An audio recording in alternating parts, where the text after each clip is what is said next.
The other day I hadn't seen my niece and nephew for quite a while, so I thought I'd actually try and give them some useful advice for once. And I was telling them about the dangers of strangers, and if somebody comes up to you and offers you something, it's usually too good to be true. You always must say no. Hi children, would you like a Netflix subscription? No. No, we pirate everything. Say no to strangers. Kelly, you've smashed my glasses. Oh, my pancreas. But during that educational moment, my nephew Daniel, he said that he actually pirates everything. And I know that's not true because his parents are pretty strict about stuff like that, and they've got Disney Plus and Netflix anyway, so there's no need to pirate anything. It's actually got me thinking about old school piracy.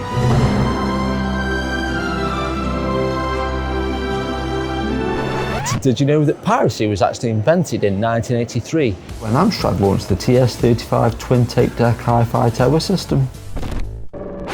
No, not really, it's just a joke. It actually goes back to Shakespeare times. Can you believe somebody actually would sit in the audience and manually write down what people were saying on stage so they could actually go to a different town and perform the same play?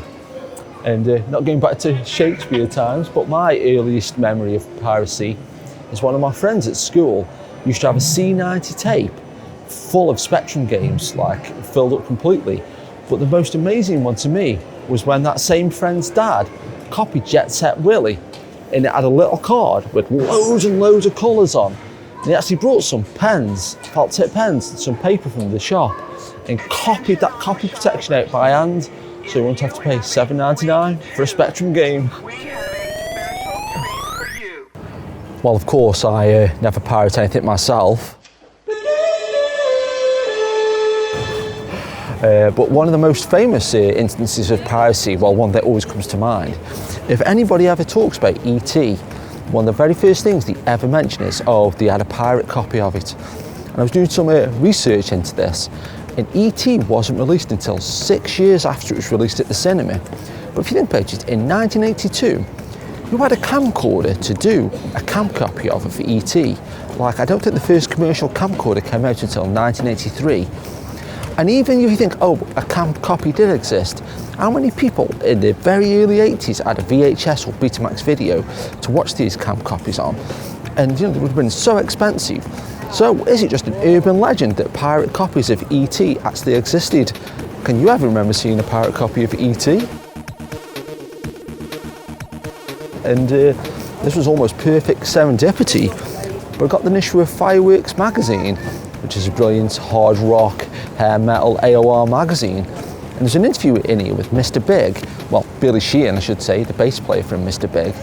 And he was talking about, in the early 90s, he did 3 shows at the Budokan, which was a big stadium in Japan. And after the first night, the very next day, he went to a little shop that was selling CDs, and somebody had recorded the last night's performance, burnt it onto a CD with artwork, track listing, and it was even shrink wrapped. And there it was on the shelf, ready to buy the very next day.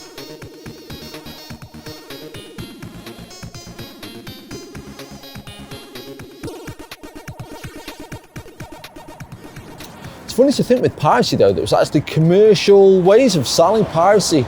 Like there's a shop just up the road, I was going to film it but it'd been knocked down, that was selling pirated discs, Amiga discs, as blank discs. But you could see on each disc the exact title of each game. So you were basically buying a pirate game, although you were going to use it for blanks allegedly. And got this Commando disc from Malaysia, a bit like late 90s. And this was back when DVD burners were like really expensive, so you couldn't just really do it in your house. But the box is really good, and even we've printed on the label what it is and everything. This was the very first time I ever saw Commando uncut. Even got a special feature, got the trailer on there. And pretty much the only thing that's bad about it is they put dynamic cinema sound on there, which makes it look like a copy because no original would ever do that. And then my good friend Curtis brought me this video CD version of Death Wish 3 on 2 discs. For some reason they put Tokyo Drift style cars on the back just to confirm that it's a pirate disc, but thank you Curtis, I really appreciate it all the same. And here's another bit of educational trivia for you. If you ever buy anything like this and you try to take it back, they don't want nothing to do with you. Kind of reminds me of that time when I tried to take Trainspotting back to that store. Can't understand a word. Trainspotting? Not surprised. All talking in Scotch, ain't they? No, I mean, it's the sound. It's absolutely hopeless. Yeah. No trains in it either. I suppose that's my fault as well. Here you are, darling, $4.99. The picture's rubbish as well. That's your tracking, mate. Well, it's all right on your other videos. Tracking's touchy. Let's go to the comment lever, see what people are saying about me. Talking about piracy, can you remember when they used to sell videos in catalogues and it'd say, before you record stuff off the TV, write in to get express written permission from the people who hold the copyright? Did anybody actually ever do that?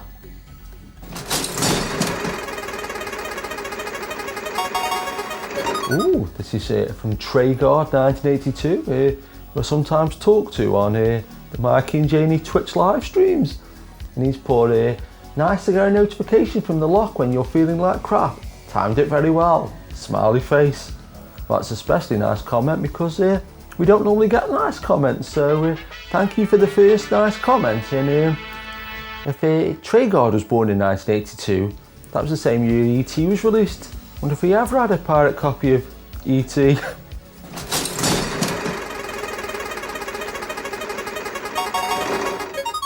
This one's from Alyssa Cook. Just want to watch Care Bears and find this depressing. Well, to be fair, you know, if you were going to want to watch a cartoon bear and Mickey Rooney trying to cheer up the place, stumbling on my videos might be not what you're looking for, but what you're going to do. Here's one for you. The Care Bears, the movie fans out there, I know what this is from. Nicholas. And let's get the third comment.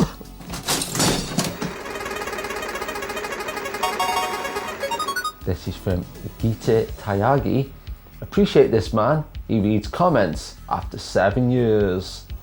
Well, yeah, if you can remember on the videos, we'd say you're always guaranteed a reply. It might take 7 years, but just like British Rail, we may be late, but we get there eventually, and keep it locked. Thanks for watching The Legends of Cherry Hill. If you enjoyed this video, please leave a like and consider subscribing. You know what? I'll have this actually. Come on.